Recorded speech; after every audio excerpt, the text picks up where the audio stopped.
Dear learners, honorable spectators, and respected viewers, welcome to my class. Though this is a platform for online classes, I welcome to all of you to view my class, to attend my class, and to listen my class carefully. In my class, I will discuss on language. I will discuss on grammar and also will be discussed on spoken.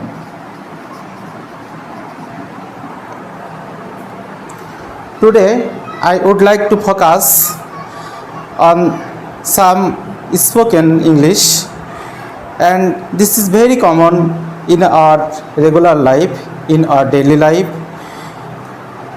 We will generally face a problem to make short questions. How to make questions? This is the problem. The answer is very easy, but question is very difficult.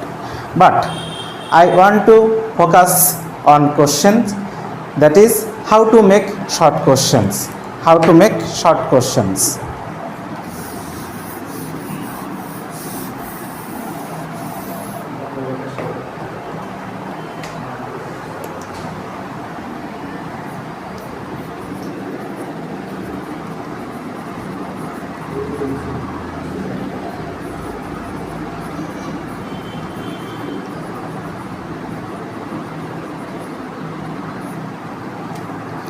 How to make short questions. আমাদের দৈনন্দিন জীবনে উত্তর করাগুলো সহজ হয়ে যায়, কিন্তু প্রশ্ন করাই কঠিন। ইংরেজিতে প্রশ্ন করাই কঠিন, কিন্তু আমি সেই কঠিন বিষয়গুলোকে একটু সহজ করে দেব। যেমন আমরা যখন প্রশ্ন করি, বাংলায় বলি কোথায় গিয়েছো, কিন্তু ইংরেজিতে কখনোই বলি না যে where you go, where you went. এই ধরনের শব্দগুলো বা বাক্যগুলো কখনোই ব্যবহার করি না, সংক্ষিপ্ত আকারে ব্যবহার করতে পারি না। আমরা যেমন বাংলায় বলি না তুমি কোথায় গিয়েছিলে বা তুমি কোথায় গিয়ে যাবে, এই ধরনের বাক্যগুলো ব্যবহার করি না। আমরা সংক্ষেপে বলি কোথায় যাবে বা কোথায় গিয়েছো। ঠিক তেমনি ইংরেজিতেও সংক্ষিপ্তভাবে বাক্যগুলো ব্যবহার করা যায়। তাহলে আমরা দেখব কিভাবে সংক্ষেপে প্রশ্ন করা যায়। How to make short questions. আমরা প্রশ্ন করতে পারি, কিন্তু প্রশ্নটা সংক্ষেপে কিভাবে উপস্থাপন করা যায়, সংক্ষেপে অন্যের কাছে কিভাবে হৃদয়ঙ্গম করা যায়, সেই বিষয়গুলো আমি আজকে আলোচনা করব। যেমন আমরা যদি প্রশ্ন করতে চাই যে তুমি কি বাইরে যাবে, তাহলে ইংরেজিটা হবে কি? Do you want to go for a walk. যে তুমি কি বাইরে যাবে, যেহেতু এটা প্রেজেন্ট ইনডিফিনিট টেন্স, সে কারণে আমরা ডু দিয়ে প্রশ্ন করেছি। এটা একটা প্রশ্ন। প্রশ্নের উত্তর হতে পারে কি ইয়েস অর নো। যদি বলি যে হ্যাঁ যাব, তাহলে ইয়েস। যদি বলি যে না যাব না, তাহলে নো। তাহলে কি প্রশ্নের উত্তরটা হ্যাঁ অথবা নাতে সীমাবদ্ধ রাখা যায়, হ্যাঁ অথবা নাতে সীমাবদ্ধ রাখা যায়। তাহলে কি প্রশ্ন করাটা কঠিন হচ্ছে, উত্তর করাটা বেশ সহজ। আমরা উত্তর দিতে পারি যে ইয়েস অথবা নো, ইয়েস অর নো। আবার যদি বলি যে তুমি কি বাজারে যাবে,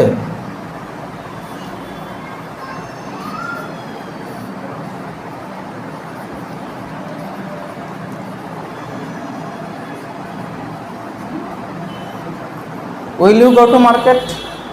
একটা বড় প্রশ্ন, will you go to market, তুমি কি বাজারে যাবে। তা আমরা বাংলায় এত বড় একটা বাক্য বলি না, আমরা বলি বাজারে যাবে, চলো বাজারে যাই। একটা প্রশ্ন করি, প্রশ্নটা কি যে চলো বাজারে যাই বা বাজারে যাবে, বা তুমি কি বাজারে গিয়েছিলে, বা সংক্ষেপে আরও সংক্ষেপে বলি বাজারে গিয়েছিলে। ইংরেজিতে আমরা সাবজেক্ট সহই বলি, সেখানে অক্সিলারি ভার্ব উপস্থিত থাকে, কিন্তু যখন বাংলায় ব্যবহার করি তখন সাহায্যকারী ভার্ব বা অক্সিলারি ভার্বটা থাকে না, সাবজেক্ট সেটাও থাকে না। তাহলে আমরা ইংরেজিতে সহজে কিভাবে করতে পারি সে বিষয়টা নিয়ে কথা বলবো। আমরা প্রথম প্রশ্নে আসি, do you want to go for a walk. যে তুমি কি হাঁটতে বের হবে বা বাইরে যাবে। আমরা যখন সংক্ষেপে প্রশ্ন করব তাহলে আমরা এখান থেকে শুরু করতে পারি। গো ফর এ ওয়াক, বাইরে যাবে, তাহলে ভার্ব থেকে করলেই হবে, তবে এক্সপ্রেশন হতে হবে ইন্টারোগেটিভ। আমাদের এক্সপ্রেশনটা অবশ্যই ইন্টারোগেটিভ হতে হবে। তবে যদি হয় যে গো ফর এ ওয়াক, এটা ইম্পারেটিভ সেন্টেন্স হয়ে যাবে, কিন্তু আমাদের এক্সপ্রেশন হতে হবে ইন্টারোগেটিভ। এক্সপ্রেশনটা অবশ্যই ইন্টারোগেটিভ হতে হবে, তাহলে এটা ইন্টারোগেটিভ সেন্টেন্স হবে এবং আমাদের প্রশ্নটা সংক্ষিপ্ত হবে। তাহলে আমাদের আনসারটা আসছে কি, গো ফর এ ওয়াক।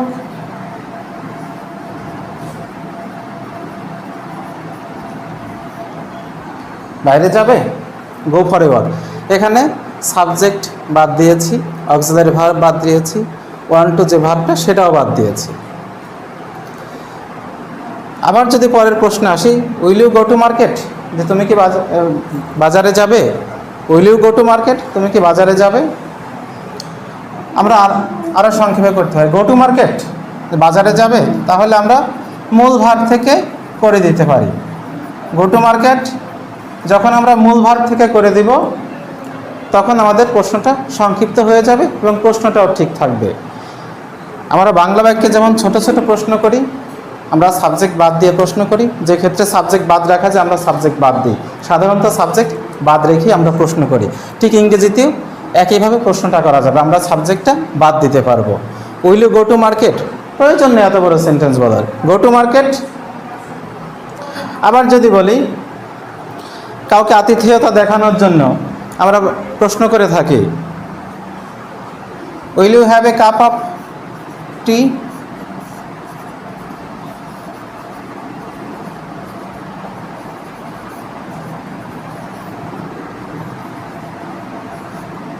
টি আর কফি।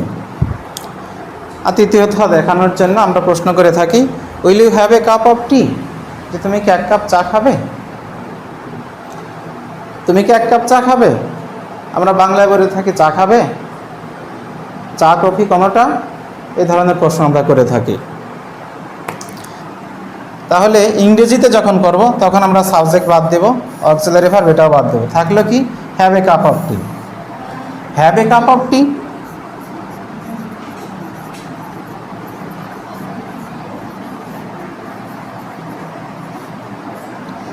এখান থেকে শুরু হবে, have a cup of tea, এক কাপ চা হবে বা এক কাপ চা খাবে। হ্যাভ খাওয়া অর্থে, যে এক কাপ চা খাবে। তাহলে আমরা ভার্ব থেকে শুরু করবে, তবে আমাদের যে এক্সপ্রেশন সেই এক্সপ্রেশনটা থাকবে ইন্টারোগেটিভ। ইন্টারোগেটিভ ফর্মে আমাদের প্রশ্নটা হতে হবে। যদি শুধু মূল ভার্ব দিয়ে করি, যেমন এটাই আসি, গো টু মার্কেট, বাজারে যাও, ইম্পারেটিভ হয়ে গেল, ইন্টারোগেটিভ হচ্ছে না। ইন্টারোগেটিভ করতে গেলে কি আমাদের এক্সপ্রেশনটা হতে হবে ইন্টারোগেটিভ। গো টু মার্কেট, বাজারে যাবে। Have a cup of tea, এক কাপ চা খাবে। যদি হয় যে have a cup of tea, এক কাপ চা খাও, এটা ইন্টারোগেটিভ হলো না। ইন্টারোগেটিভ হতে গেলে আমাদের এক্সপ্রেশনটা হতে হবে ইন্টারোগেটিভ। আমরা জানি যে ইম্পারেটিভ সেন্টেন্সে সাবজেক্ট থাকে না। আমরা যদি হ্যাভ থেকে শুরু করি, হ্যাভ এ কাপ অফ টি, এরকম ধরনের সেন্টেন্স বললে এটা হয়ে গেল ইম্পারেটিভ। কিন্তু যদি আমাদের এক্সপ্রেশনটা হয় ইন্টারোগেটিভ, তখন হবে এটা interrogative sentence, have a cup of tea. আবার হতে পারে যে কোনো একটা বই কিনতে চাচ্ছ, কোনো একটা বই কেনার দরকার, তোমার কাছে কেউ বলেছে, তুমি বললে তুমি কি বই কিনতে চাও। হতে পারে যে একটা ডিকশনারি বা যে কোনো একটা বই, বা হতে পারে নোভেল, যে তুমি কি বই কিনতে চাও।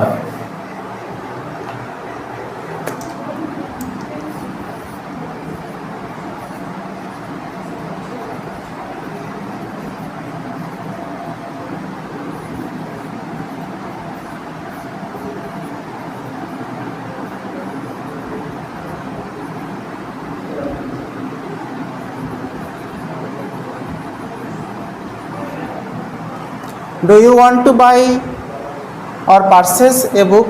Do you want to purchase a book? Or do you want to buy a book? যে তুমি কি একটা বই কিনতে চাও। প্রশ্ন করার ক্ষেত্রে আমরা কিন্তু সবই করছি ইনডিফিনিট টেন্সে, ইনডিফিনিট টেন্স আর future indefinite tense, present indefinite আর ফিউচার ইনডিফিনিট। যে কোনো কিছু মতামত জানতে চাও, যে প্রশ্নের উত্তরগুলো হ্যাঁ অথবা না দিয়ে করা যায়। আমি এখন যেটা আলোচনা করছি সেই প্রশ্নের উত্তর হ্যাঁ অথবা না দিয়ে করা যায়। যে প্রশ্নগুলোই করেছি, যে প্রশ্নগুলো তোমাদেরকে দেখিয়েছি, যে তুমি কি বাইরে যাবে, বা তুমি কি বাজারে যাবে বা বাজারে যেতে চাও, তুমি কি বই কিনতে চাও।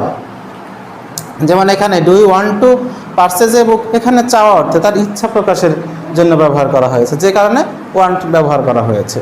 Do you want to buy a book, do you want to purchase a book, buy অথবা পারচেজ যে কোনো একটা শব্দ দিলেই হবে। বাই শব্দটা আমরা রেগুলার ব্যবহার করে থাকি, সিনোনিম পারচেজ যেটা ক্রয় করা বা কেনা। Do you want to purchase a book হতে পারে by a book R purchase a বুক।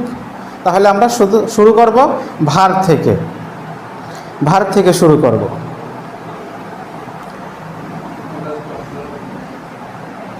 এখন বই কেনার ক্ষেত্রে হতে পারে যে বই কি তুমি পছন্দ করো, ডু ইউ লাইক ইট। হতে পারে do you want to buy a book, সে বুকটা হতে পারে নভেল, বা বুকটা হতে পারে কবিতার বই, পোয়েট্রি।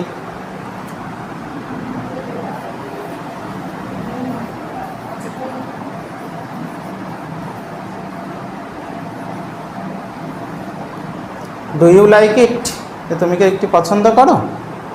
এক্ষেত্রে হতে পারে কি, প্রশ্ন যখন করব মূল ভার্ব কোনটা, লাইক থেকে শুরু, তাহলে আমাদের উত্তরটা আসবে লাইক ইট, পছন্দ হয় বা পছন্দ করো। তাহলে আমরা যখন প্রশ্নগুলো সংক্ষিপ্ত করব, যখন কাউকে প্রশ্ন করতে যাব, আমরা মূল ভার্ব থেকে শুরু করব, এবং আমাদের যে এক্সপ্রেশন, সেই এক্সপ্রেশনটা হতে হবে ইন্টারোগেটিভে। আমাদের এক্সপ্রেশনটা অবশ্যই ইন্টারোগেটিভ হতে হবে। আর আমরা শুরু করব কোন জায়গা থেকে, আমরা শুরু করব মূল ভার্ব থেকে।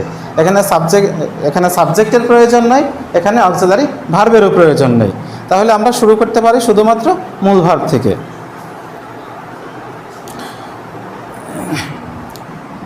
এতক্ষণ যে এক্সাম্পল দিয়েছি সেটা প্রেজেন্ট ইনডিফিনিট টেন্স অথবা ফিউচার ইনডিফিনিট টেন্স। আমি আরেকটা এক্সাম্পল দিই, প্রেজেন্ট পারফেক্টে হতে পারে। যেমন হতে পারে have you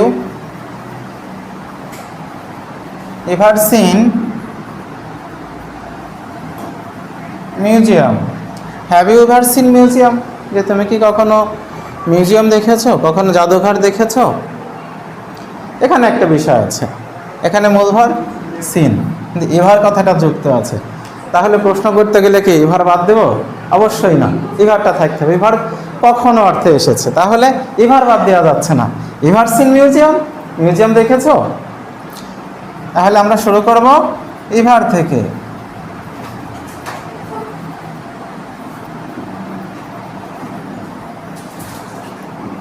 ever seen museum, যে মিউজিয়াম কি কখনো দেখেছো, কখনো মিউজিয়ামে গিয়েছো। এটা প্রেজেন্ট পারফেক্ট টেন্স, এই ক্ষেত্রেও আমরা অক্সিলারি ভার্ব সাবজেক্ট দুটোই বাদ দিয়েছি। আমি প্রশ্ন করা শেখানোর জন্য বিভিন্ন এক্সাম্পল দিচ্ছি। একটা দুটো এক্সাম্পল দিলেই হতো, কিন্তু শেখানোর জন্য আমাকে আরও অনেক এক্সাম্পল দিতে হচ্ছে। কিন্তু এখানেই শেষ না, এই এক্সাম্পলগুলোই শেষ নয়। আমাদের দৈনন্দিন জীবনে প্রচুর শব্দ ব্যবহার করা হয়। আমি সামান্য কিছু এক্সাম্পল দিচ্ছি মাত্র। যেমন হতে পারে আরও একটা, যেটার উত্তর হ্যাঁ বা না দুটোই হতে পারে। যেমন do you like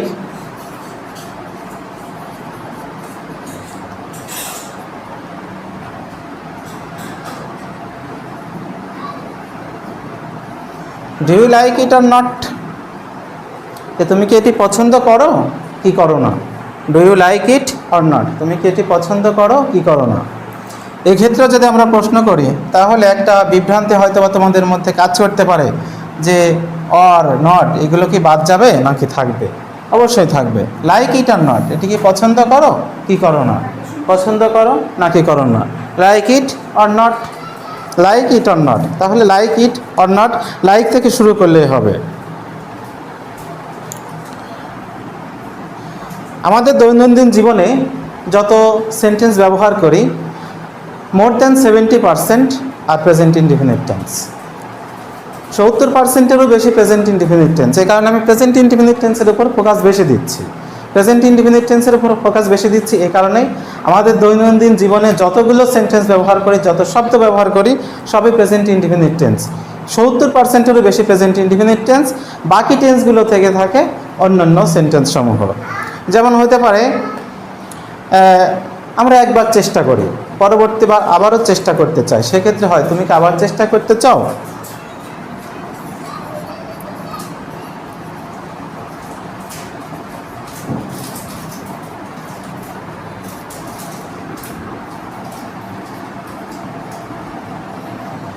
do you want to try again, যে তুমি কি আবার চেষ্টা করতে চাও। এক্ষেত্রে হতে পারে কি ওয়ান্ট টু ট্রাই এগেইন, আবার চেষ্টা করতে চাও, কোনো কিছু জানতে চাও বা কোনো কিছু জিজ্ঞাসা করা, কোনো মতামত চাওয়া, এমন ক্ষেত্রে এই ধরনের প্রশ্ন করা হয়, ওয়ান টু দিয়ে করা হয়। ওয়ান্ট টু ট্রাই এগেইন, আবার কি চেষ্টা করতে চাও, এক্ষেত্রে ওয়ান থেকেই শুরু করতে হবে। ট্রাই এগেইন কি আবার চেষ্টা করা, চেষ্টা করবে, চেষ্টা করবে। ট্রাই এগেইন যদি আমরা শুধু ট্রাই থেকে নিই, try again note of interrogation, আবার চেষ্টা করবে, কিন্তু আবার চেষ্টা করবে কি করবে না এটার মতামত চাই, সেক্ষেত্রে কি আমাদের ওয়ান থেকেই শুরু করতে হবে। তাহলে উত্তরটা আসবে ওয়ান টু ট্রাই এগেইন, আবার কি চেষ্টা করতে চাও। এর উত্তরে সে ইয়েস অথবা নো যে কোনো কিছু একটা বলতে পারে। প্রশ্নের উত্তর ইয়েস হতে পারে বা নো হতে পারে। আমি আজকের ক্লাসে যে আলোচনা করছি এই সকল প্রশ্নের উত্তরই ইয়েস আর নো দিয়ে করা যায়। আমি পরবর্তী ক্লাসে অন্যান্য প্রশ্ন নিয়ে আলোচনা করব যে প্রশ্নের উত্তরগুলো ইয়েস অথবা নো দিয়ে করা যায় না, কিন্তু আজকের বিষয়টা ক্লিয়ার করার জন্য আমি শুধুমাত্র ইয়েস নোর মধ্যে থাকতে চাচ্ছি বা এটা নিয়ে আলোচনা করছি। আরও হতে পারে ফিউচার ইনডিফিনিট টেন্সে, প্রেজেন্ট ইনডিফিনিট গেল, ফিউচার ইনডিফিনিট টেন্সের আরেকটা এক্সাম্পল দিই।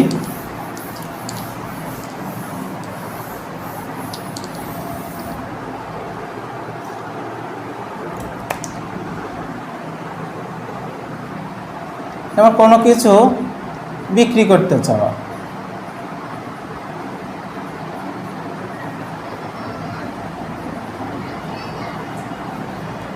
Will you sell it to me, যে এটিকে আমার কাছে বিক্রি করতে চাও, will you sell it to me.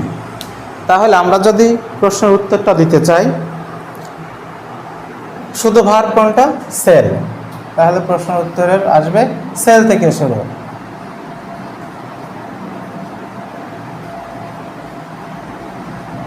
Sell it to me, এটা আমার কাছে বিক্রি করবে, সেল থেকে শুরু হবে। এখানে অক্সিলারি ভার্ব বা সাবজেক্ট কোনোটাই আসবে না। আমি সম্পূর্ণ সেন্টেন্সটা লিখে দেখাচ্ছি এবং লেখার পরে ঠিক কোন অংশটুকু রাখলে প্রশ্নটা সঠিক হবে বা সংক্ষেপে করা যাবে আমি সেটাই দেখাচ্ছি। অর্থাৎ আমরা যখন প্রশ্ন করব তখন সম্পূর্ণ সেন্টেন্সটা বলার প্রয়োজন নেই। যেমন করে আমরা বাংলায় বলি না তুমি কোথায় গিয়েছিলে, বা তুমি কি এটি আমার কাছে বিক্রি করবে, আমরা বলি না। আমরা বলে থাকি কি এটি কি বিক্রি করবে, এতটুকুই বলে থাকি। তুমি কি বিক্রি করবে বা তোমরা কি বিক্রি করবে, এই ধরনের প্রশ্ন কিন্তু আমরা করি না, বা এইভাবে আমরা করি না, সম্পূর্ণ সেন্টেন্সটা বলি না। আমাদের ভাব প্রকাশের জন্য ঠিক যতটুকু না হলেই নয়, যতটুকু প্রয়োজন ঠিক ততটুকুই আমরা বলে থাকি।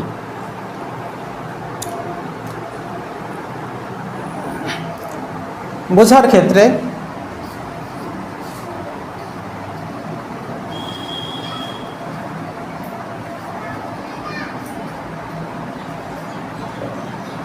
কেউ যদি কোনো কিছু বোঝে, ডু ইউ আন্ডারস্ট্যান্ড ইট, যে তোমরা কি এটি বুঝেছো।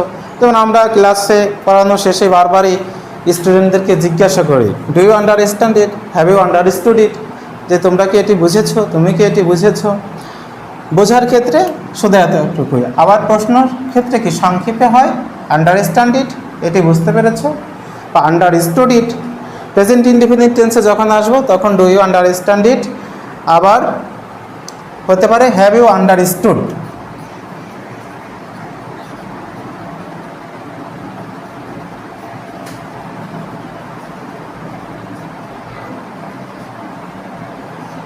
Have you understood it. প্রশ্ন যখন করবো শুধু এইটুকু আন্ডারস্টুড ইট বা আন্ডারস্ট্যান্ড ইট, তাহলে সম্পূর্ণ সেন্টেন্সটা আসবে না, আসবে কোন অংশটুক, আন্ডারস্ট্যান্ড ইট।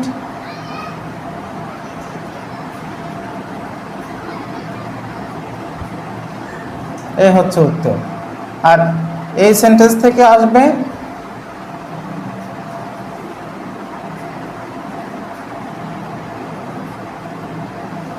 আন্ডারস্টুড ইট, বুঝতে পেরেছো?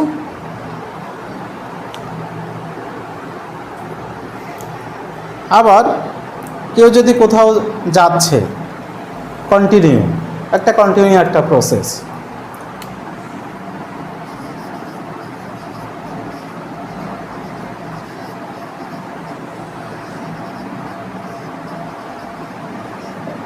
আর ইউ গোয়িং ফর? এতক্ষণ যে সেন্টেন্সগুলো দেখিয়েছি তা ছিল present indefinite tense, future indefinite tense এবং প্রেজেন্ট পারফেক্ট টেন্স। এবার আসছি প্রেজেন্ট কন্টিনিউয়াসে, যেটা একটা চলমান প্রক্রিয়া। আর ইউ গোয়িং ফর, তুমি কি দূরে যাচ্ছ? এক্ষেত্রে যদি আমরা করতে চাই, আমরা গোয়িং জানি যে শুরুতে ভার্বের সঙ্গে আইএনজি হয়ে একটা সেন্টেন্স হয় না, কিন্তু আমরা প্রশ্ন করার ক্ষেত্রে কন্টিনিউয়াস টেন্সের ভার্বের সাথে আইএনজি প্লাস বাকি অংশ বসিয়ে করতে পারি। আর ইউ গোয়িং ফর এক্ষেত্রে প্রশ্নটা আমরা যদি করতে চাই হবে গোয়িং ফর, দূরে কোথাও যাচ্ছ? আর ইউ গোয়িং ফর, দূরে কোথাও যাচ্ছ? আর হতে পারে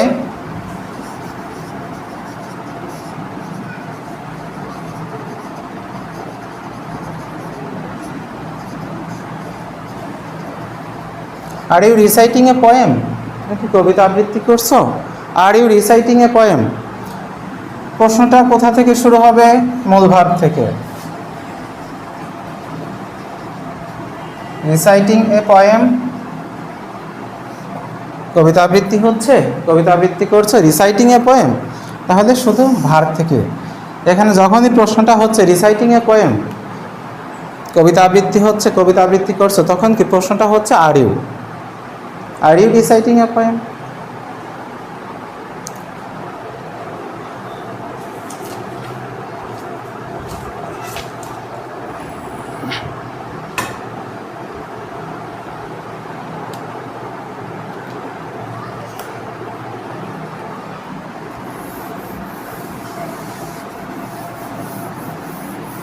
প্রশ্নের ধারাবাহিকতায় এবার আমি একটা ডায়লগ লিখব। আমি এতক্ষণ আলাদা আলাদা সেন্টেন্স আকারে দেখালাম, এবার আমি একটা ডায়লগ লিখব, সংক্ষিপ্ত ডায়লগ। যে ডায়লগের সেন্টেন্সগুলো পূর্ণাঙ্গ সেন্টেন্স থাকবে, সেই পূর্ণাঙ্গ সেন্টেন্স থেকে কীভাবে সেন্টেন্সগুলো শর্ট করা যায়, সংক্ষেপে প্রশ্ন করা যায় এবং সেটার উত্তর দেওয়া যায়, সেই উত্তরগুলো নিয়ে কথা বলবো।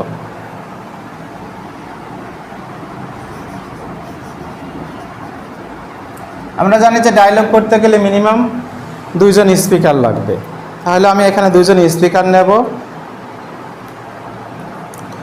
প্রথম জন আবির।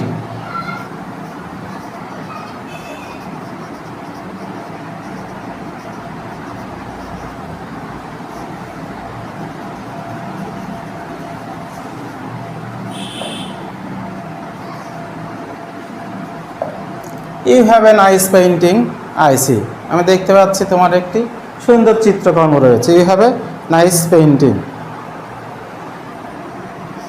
এবার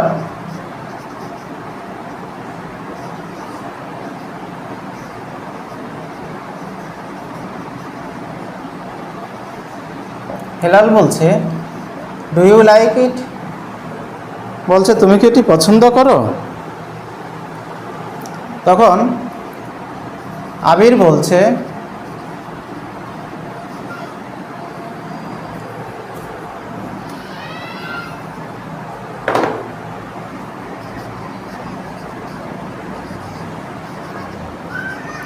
ইয়েস আই লাইক ইট, হ্যাঁ এটা আমি পছন্দ করি।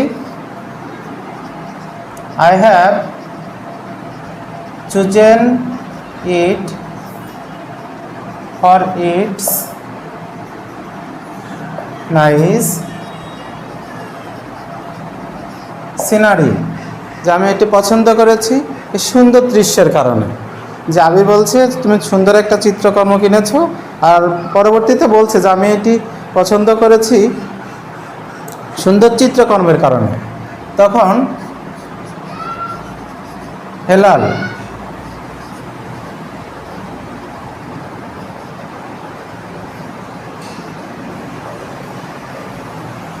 বলছে ডু ইউ বাই ইট, যে তুমি কি এটি কিনবে?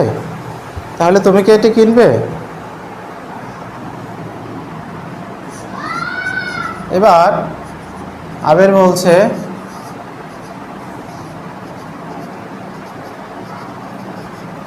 Do you want to sell it, যে তুমি কি এটি বিক্রি করতে চাও? তুমি কি এটি বিক্রি করতে চাও?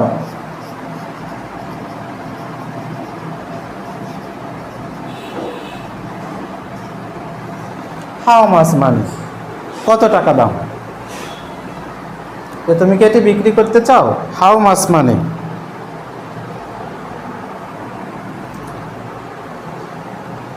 বা আবির আবার বলতে পারে, অথবা অন্যভাবে বলতে পারে উইল ইউ সেল ইট, যে তুমি কি এটি বিক্রি করবে?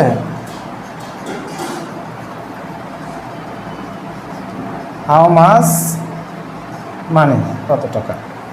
এ হচ্ছে একটা ডায়লগ, যেটা আমরা রিটেন ফর্মে করে থাকি। আমরা লিখতে গেলে এই ধরনের লিখে থাকি, ডায়লগ রাইটিংয়ে এই ধরনের হয়ে থাকে। তবে আমাদের দৈনন্দিন জীবনে ঠিক এই ধরনের করা যায় না, বা আমরা দৈনন্দিন জীবনে এই ধরনের ভাষাগুলো ব্যবহার করি না, অর্থাৎ সম্পূর্ণ সেন্টেন্সটা ব্যবহার করি না। You have a nice painting I see, আমি দেখতে পাচ্ছি সুন্দর একটা চিত্রকর্ম। আমরা সংক্ষেপে বলে থাকি কি, যখন আমরা ডায়লগ বলি সুন্দর একটা ছবি তো, সুন্দর একটা চিত্রকর্ম, তাহলে ইংরেজিতে কি বলা যায় না যে সুন্দর একটা ছবি তো? অবশ্যই যায়। তাহলে আমি দেখাবো সেটি। ডু ইউ লাইক ইট, তোমার কি এটা পছন্দ হলো? তখন আমরা প্রশ্ন করি পছন্দ হয়েছে? পছন্দ হয়েছে সংক্ষেপে। তখন আবির বলছে ইয়েস আই লাইক ইট, হ্যাঁ এটা আমার পছন্দ হয়েছে। I have chosen it for its nice scenery, যে সুন্দর দৃশ্যের কারণে আমি পছন্দ করেছি। যখন আমরা ডায়লগে বলে থাকি, বলার ক্ষেত্রে কিন্তু আমরা বলে থাকি হ্যাঁ পছন্দ, সুন্দর দৃশ্যের জন্য পছন্দ হয়েছে, এতে সুন্দর দৃশ্য রয়েছে। হেলাল বলছে ডু ইউ বাই ইট, তুমি কি এটি কিনবে? কিন্তু বলার সময় আমরা বলে থাকি কিনবে, তুমি কিনবে একটা, এটি কিনবে, তুমি কি এটি কিনবে, প্রশ্ন কিন্তু এভাবে হয় না, এটি কিনবে।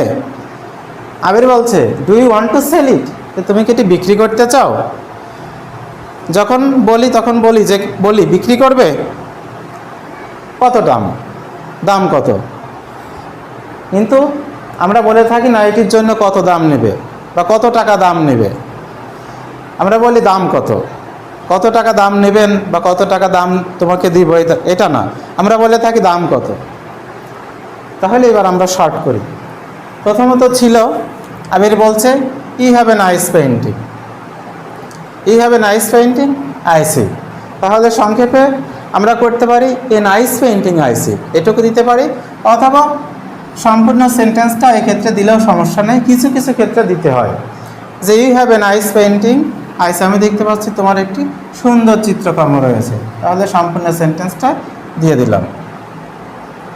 তখন হেলাল বলছে ডু ইউ লাইক ইট, তুমি কি এটি পছন্দ করো? সম্পূর্ণ সেন্টেন্স, এটা রিটেন ফর্মে হয়, কিন্তু আমাদের স্পোকেন ফর্মে কিন্তু তা হয় না। যখন আমরা বলি ডায়লগের ভাষায় কিন্তু এটা না, লেখার ভাষায় হয়। তাহলে প্রশ্ন করার নিয়ম আগেই শিখিয়েছি, ভার্ব থেকে শুরু হবে, তো এক্সপ্রেশন থাকবে ইন্টারোগেটিভ। লাইক ইট, পছন্দ হয়, লাইক ইট, পছন্দ হয়। এবার আবির বলছে yes I like it, yes, তখন কি শুধু ইয়েস, আই লাইক ইট দরকার নেই, আমরা বলে থাকি হ্যাঁ, পছন্দ বলে থাকি হ্যাঁ। আরেকটা হয় কি আই ডু, বা শুধু বলে থাকি লাইক ইট, তবে লাইক ইট বললে এটা ইম্পারেটিভ হয়, আমরা সংক্ষেপে বলবো ইয়েস, শুধু ইয়েস দিলেই হবে। আই লাইক ইট এটারও প্রয়োজন নেই, yes. I have chosen it for its nice scenery, I have chosen it, যে আমি পছন্দ করেছি, এখান থেকে আমরা নেব chosen it for its nice scenery.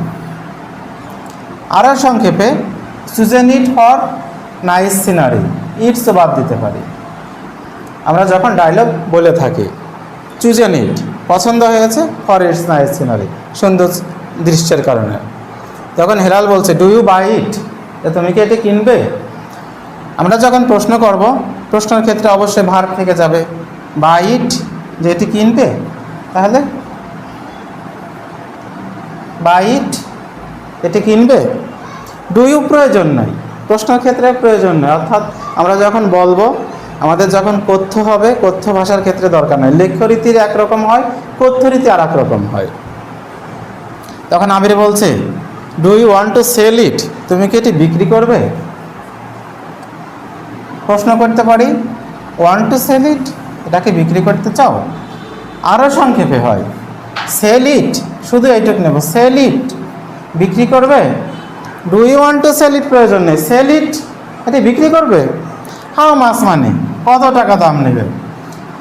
এখানে আরেকটু টেকনিক শেখাই, কোনো কিছু দামের ক্ষেত্রে শুধু হাউ মাছ ব্যবহার করবে, শুধু হাউ মাছ, মানির প্রয়োজন নেই, মানি, ডলার, রুপি, কোনো কিছুর প্রয়োজন নেই, শুধু হাউ মাছ। তাহলে এক্ষেত্রে আসবে শুধু হাউ মাছ, কত দাম, মানি আসবে না, হাউ মাছ। হাউ মাছ অর্থই দাম কত, হাউ মাছ মানে হয় না। কোনো কিছুর দাম জিজ্ঞাসা করার ক্ষেত্রে শুধু হাউ মাছ হবে, যে ক্ষেত্রেই হোক, যে কোনো কিছু জিজ্ঞাসার ক্ষেত্রে, অর্থাৎ যে কোনো কিছু দামের জিজ্ঞাসার ক্ষেত্রে শুধু হাউ মাছ আসবে, হাউ মাছ মানি আসবে না। How much money, how much dollar, এই ধরনের কোনো কিছুই আসবে না, শুধু হাউ মাছ আসবে। আচ্ছা, তাহলে প্রশ্নটা সে আরেকভাবে করতে পারে। আবির বলছে, উইল ইউ সেল ইট? ফিউচারে করতে পারবে, যে তুমি কি এটি বিক্রি করবে, ফিউচারে বলছে। এক্ষেত্রে হবে sell it. Sell it, sell it means will you sell it, যে তুমি কি বিক্রি করবে। হাউ মাছ মানি, তাহলে আগেই বলেছে হাউ মাছ মানি, মানি বাদ যাবে, শুধু হাউ মাছ হবে, শুধু হাউ মাছ। এখানে নোট অফ ইন্টারোগেশন। আর আমাদের এক্সপ্রেশন থাকবে ইন্টারোগেটিভ, অবশ্যই প্রশ্নসূচক, যে দাম কত, হাউ মাছ। তাহলে এই হচ্ছে ডায়লগ। তাহলে আমরা যখন ডায়লগ করব, যখন আমরা ডায়লগ লিখতে যাব বা ডায়লগ করতে যাব, সেখানে ভাষাগুলো অবশ্যই সংক্ষিপ্ত হতে হবে। আমাদের ভাষাগুলো হতে হবে সংক্ষিপ্ত। যে ভাষাগুলো না দিলেই নয়, মূল ভার্ব আসবে, বাকি অংশ আসবে বা অবজেক্ট আসবে। অবজেক্ট তো সব ক্ষেত্রে থাকে না, যে কারণে আমি অবজেক্ট কথাটা বলি না। আমরা বলে থাকি সাধারণ স্ট্রাকচার, যে subject plus verb plus object. আসলে সব সেন্টেন্স অবজেক্ট থাকে না, এক্ষেত্রে এক্সটেনশন বলাই ভালো, অথবা বাকি অংশ বলাটাই শ্রেয়। তাহলে আমরা যখন প্রশ্ন করব, প্রশ্নের সময় মূল ভার্ব প্লাস বাকি অংশ আসবে।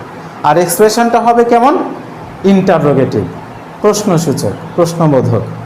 আর লেখার সময় আমরা তো জানি যে শেষে আমরা নোট অফ ইন্টারোগেশন দিয়ে থাকি, প্রশ্নবোধক চিহ্ন দিয়ে থাকি। কিন্তু যখন আমরা বলতে যাই, তখন তার চিহ্ন দিয়ে বোঝানো সম্ভব না, এ কারণে এক্সপ্রেশন দিয়ে বোঝাতে হয়। তাহলে এই হচ্ছে ডেইলি ইউজেস ডায়লগ।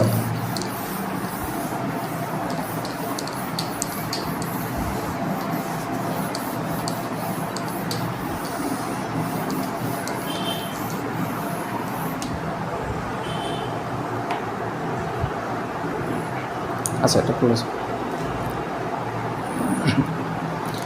এবার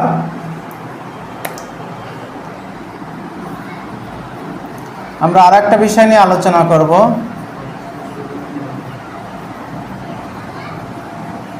গ্রিটিং এক্সচেঞ্জ।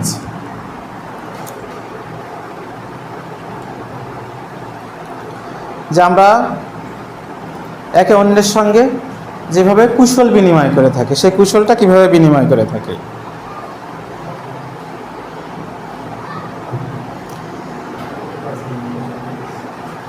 তাহলে আমরা কুশল বিনিময়ে ফিরে আসি, যে কিভাবে আমরা কুশল বিনিময় করব।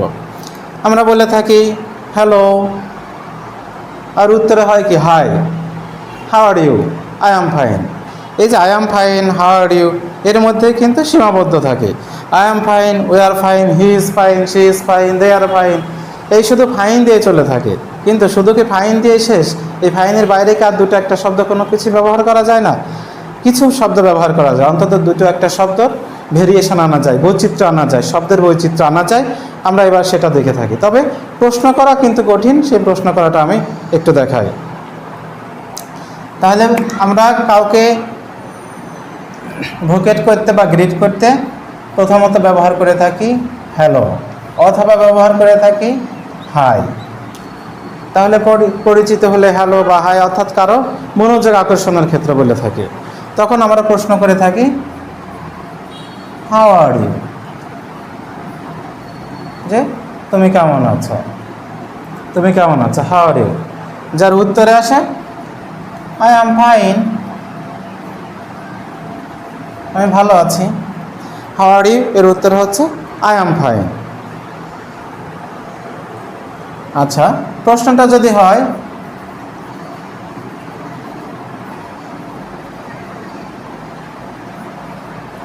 এরপরের প্রশ্ন, যখন প্রশ্ন করলে হাউ আর ইউ উত্তর দিল আই অ্যাম ফাইন, ঠিক এর পরের প্রশ্ন হলো হাউ আর ইউর প্যারেন্টস, যে তোমার বাবা মা কেমন আছে, তখন আমরা বলি দে আর ফাইন। শুধু এটুকু বললে কি হলো, তারা ভালো আছে, তারাও ভালো আছে। আর একটা ও প্রত্যয় যোগ হয়, তারাও ভালো আছে। তাহলে তারাও ভালো আছে এটা কিভাবে বলা যায়, দে আর অলসো ফাইন, তারাও ভালো আছে। তাহলে প্রথমটার উত্তর হলো আই অ্যাম ফাইন, ভালো আছি আমি। তারপরে তোমার বাবা মা কেমন আছে, হাউ আর ইউর প্যারেন্টস, তোমার বাবা মা কেমন আছে, দে আর অলসো ফাইন।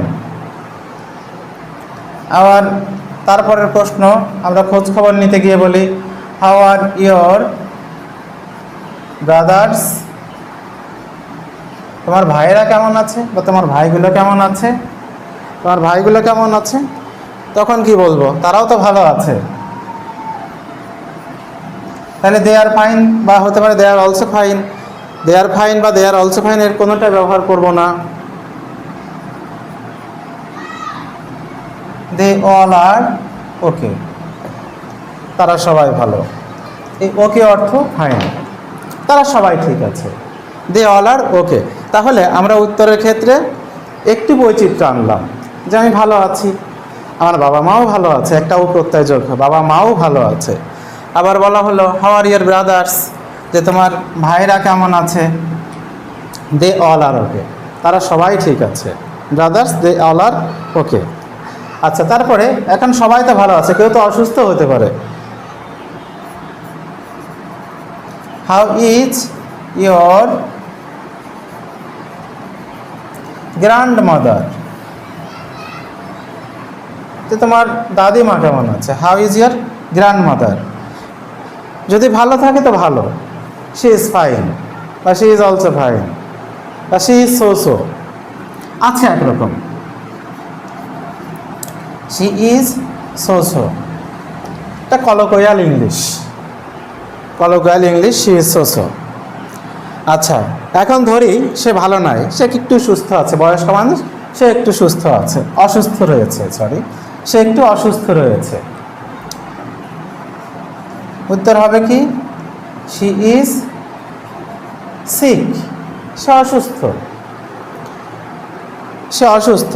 তাহলে আমি ভালো আছি, তারাও ভালো আছে, তারা ঠিক আছে, আর সে অসুস্থ, সে ইজ সিক। তখন উত্তরটা, তখন আবার প্রশ্ন, পাল্টা প্রশ্ন, যে কি হয়েছে, কি হয়েছে।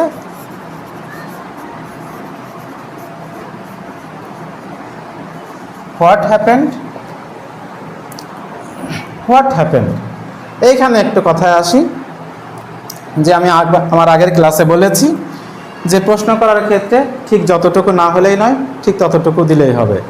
এখন এখানে বলতে পারতাম what happen to your grandmother, যে তোমার গ্র্যান্ডমাদারের কী হয়েছে। আমরা ইংরেজিতে এইভাবেই শিখে এসেছি, যখন টেন্স করিয়েছি বা যখন আমরা টেন্স করেছি, সাবজেক্ট খুঁজি, অক্সিলারি ভার্ব খুঁজি, মূল ভার্ব খুঁজি, এরপরে অবজেক্ট খুঁজি, এরপরে বাকি অংশ থাকলে আরও কিছু খুঁজি, এরপরে আমরা ওয়ার্ড বাই ওয়ার্ড সেইগুলো সাজাই। কিন্তু যখন আমাদের ভাষাগুলো হয় কথ্য, যখন আমরা সংক্ষিপ্ত আকারের ভাষাগুলো ব্যবহার করতে চাই, তখন আমরা কিভাবে করতে পারি, হোয়াট হ্যাপেন, কী হয়েছে, কী হয়েছে, সংক্ষিপ্ত, সংক্ষেপে বলি কী হয়েছে। তাহলে ইংরেজিতে হবে কি, হোয়াট হ্যাপেন। প্রয়োজন নাই what happen to your grandmother বা what happen to her, what happened. হতে পারে কি, she is suffering from fever, এখন ফিভারের সময় চলছে, she is suffering from fever. এ হচ্ছে সম্পূর্ণ একটা সেন্টেন্স। তবে আমরা তো সম্পূর্ণ সেন্টেন্স দিব না, যতটুকু না দিলেই নয়। তাহলে হবে কি, ইজ সাফারিং ফ্রম ফিভার, ইজও বাদ যাবে, সাবজেক্ট বাদ, অক্সিলারি ভার্ব বাদ, সাফারিং ফ্রম ফিভার, জ্বরে ভুগছে। আমরা বাংলায় বলে থাকি কি, জ্বরে ভুগছে। কখনো কি বলে থাকি যে সে জ্বরে ভুগছে, এমনটা কিন্তু বলি না, আমরা বলে থাকি জ্বরে ভুগছে। তাহলে এক্ষেত্রেও তাই হবে, suffering from fever, what happened, suffering from fever. দেখো প্রশ্নটা করাই কিন্তু সহজ, উত্তর করাও কঠিন। তবে উত্তর করার ক্ষেত্রেও কিছুটা কঠিন হয়, যে সম্পূর্ণ সেন্টেন্স বলবো নাকি শব্দগুলো একটু কাটছাট করবো, শব্দগুলো একটু সংক্ষিপ্ত আকারে করবো, বা কোন শব্দগুলো ব্যবহার করব। আচ্ছা, এটা গেল শারীরিক অবস্থার ক্ষেত্রে। শারীরিক অবস্থা ছাড়া আরও কিছু অবস্থা হয়, যেমন হতে পারে যে তোমার পরীক্ষা কেমন হলো, বা তোমার কি খবর, কি অবস্থা। যেমন হয় তোমার কি খবর, what is about you, what is about you, যে তোমার কি খবর। এখানে কি খবর বলতে যে শুধু যে ফিজিক্যাল অবস্থা বোঝাচ্ছে তা কিন্তু নয়। এখানে ফিজিক্যালের বাইরে আরও কিছু হতে পারে, যে সে হতে পারে যে মানসিকভাবে ভালো নাই, বা হতে পারে সে আর্থিক সংকটে আছে। সব কিছু মিলে আমরা অ্যাবাউট ব্যবহার করে থাকি। হোয়াট ইজ অ্যাবাউট ইউ, যে তোমার কি অবস্থা, বা তোমার কি খবর, তোমার কি খবর। তো হতে পারে কি, উত্তর হতে পারে নট ওয়েল, নট ওয়েল, ভালো নেই, ভালো নেই। তাহলে প্রশ্নটা হতে পারে হোয়াট হ্যাপেন্ড, কি হয়েছে। উত্তর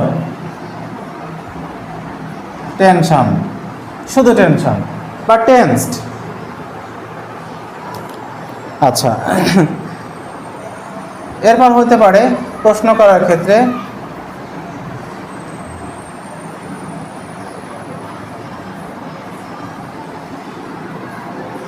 what is about your exam, তোমার পরীক্ষার কি খবর। What is about your exam, যে তোমার পরীক্ষার কি খবর, ভালো হয়েছে না খারাপ হয়েছে। এর উত্তর কয়েকভাবে দেওয়া যায়। ইট ইজ গুড, এটি ভালো, বা হতে পারে ইট ইজ ওকে, বা হতে পারে ওয়েল ডান, ভালো হয়েছে, বা আরও হতে পারে এক্সিলেন্ট। তাহলে আমরা এক্সপ্রেশন বিভিন্নভাবে করতে পারি। What is about your exam, তোমার পরীক্ষার কী খবর। ইট ইজ গুড, এটি ভালো, ভালো হয়েছে। ইট ইজ ওকে, ঠিক আছে, পরীক্ষা ঠিক আছে। বা হতে পারে ওয়েল ডান, একদম সংক্ষেপে ওয়েল ডান, ভালো করেছি।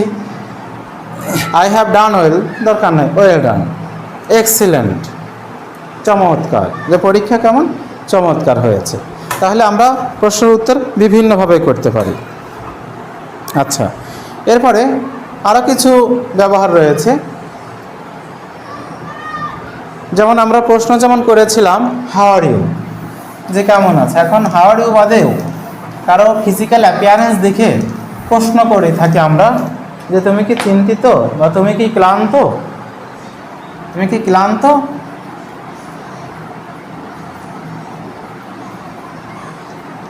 আর ইউ টায়ার্ড, যে তুমি কি ক্লান্ত। আর ইউ টায়ার্ড, এর উত্তরে হবে কি ইয়েস, ইয়েস আই অ্যাম, অথবা no I am not.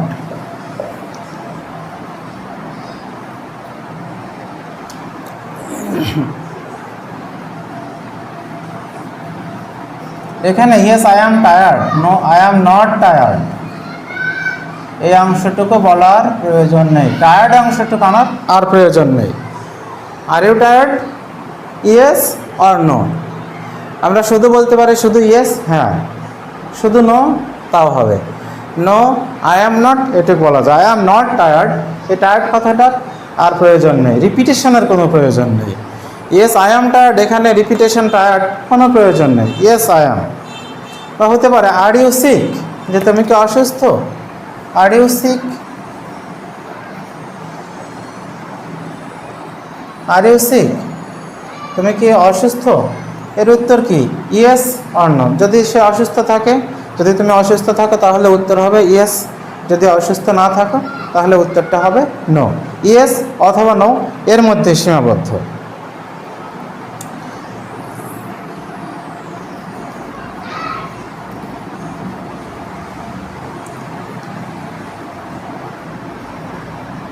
R your parents serviceman, যে তোমার বাবা মা কি চাকরিজীবী। আর ইয়ার প্যারেন্টস সার্ভিসম্যান, এর উত্তরও কিন্তু ইয়েস অথবা নো। তাহলে দেখো প্রশ্নের উত্তর করা সহজ, প্রশ্ন করা কঠিন। আর ইয়ার প্যারেন্টস সার্ভিসম্যান, যে তোমার বাবা মা কি চাকরিজীবী, এর উত্তরটা কি হয় ইয়েস অথবা নো। ইয়েস দে আর, অথবা দে আর নট, দে আরেন্ট। সংক্ষেপে হবে আরেন্ট, যখন আমরা বলবো তখন আরেন্ট হবে। লেখার ক্ষেত্রে আর নট হতে পারে, কারণ লেখার ক্ষেত্রে আমরা শব্দ সংখ্যা বাড়ানোর চেষ্টা করি, কিন্তু যখন আমরা বলি তখন সংক্ষেপে বলার চেষ্টা করি বা সংক্ষেপে বলতে হয়। Yes they are or they aren't. বা এক্ষেত্রে দুইজন দুই রকমের কাজ করে, একজন সার্ভিসম্যান আর একজন সার্ভিস ছাড়া উইদাউট সার্ভিস। হতে পারে যে my father is a serviceman, my mother is a house wife, এমনটা উত্তর হতে পারে। আবার ইউ বাদে হতে পারে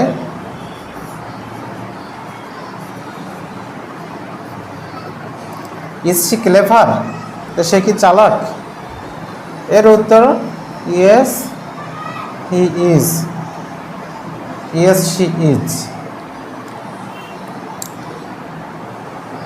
অথবা নো শি ইজেন্ট। এভাবে আমরা দৈনন্দিন জীবনের শব্দগুলো ব্যবহার করে থাকি। তাহলে এই ছিল মোটামুটি আজকের আলোচনা। আমি পরবর্তী ক্লাসে আরও বেশ কিছু বিষয় নিয়ে হাজির হব, যেগুলো আমাদের দৈনন্দিন জীবনে লেগে থাকে, যেগুলো আমাদের দৈনন্দিন জীবনে লাগে।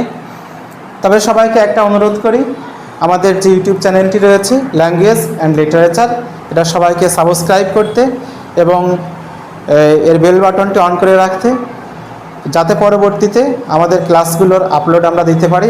আমাদের ক্লাসের যে আপডেট ফিচারগুলো যথাযথ সময়ে তোমাদের কাছে পৌঁছে যাবে এবং তোমরা এর থেকে অনেক উপকৃত হবে এবং আমাদের বিভিন্ন সময়ের বিভিন্ন কমেন্ট করে আমাদেরকে উৎসাহ দেবে। সবাইকে ধন্যবাদ।